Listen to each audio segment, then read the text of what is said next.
Welcome to our daily devotional series, The Daily Herald.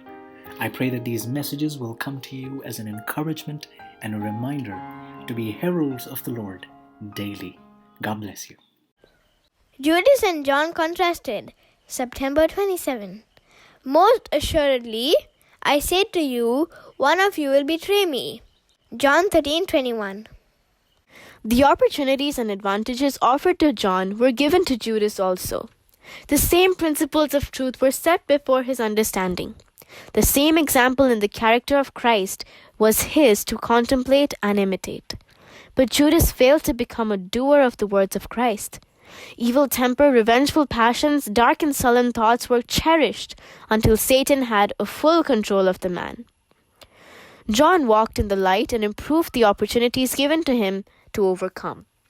But Judas chose his defects and refused to be transformed into the image of Christ, and therefore became a representative of the enemy of Christ and manifested the attributes of the evil one.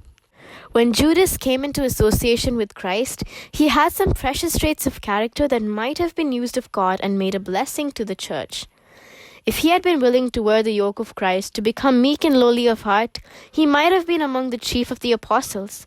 But he hardened his heart when his defects were pointed out, and in pride and rebellion chose his own selfish ambitions, and so unfitted himself for the work God might have given him.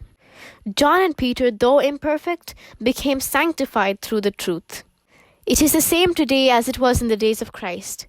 As the disciples were brought together, each with different faults, some inherited or cultivated tendency to evil, so in our church relations we find men and women whose characters are defective.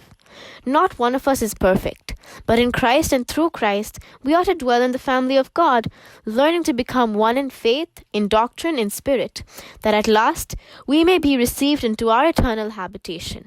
We shall have our tests, our grievances, our differences of opinion. But if Christ is abiding in the heart of each, there can be no dissension.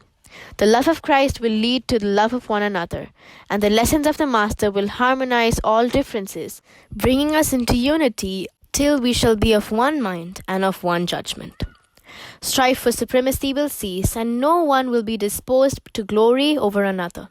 But we shall esteem others better than ourselves, and so be built up into a spiritual temple for the Lord. The lessons given to Peter, Judas, and the other disciples are profitable to us and have a special importance at this time.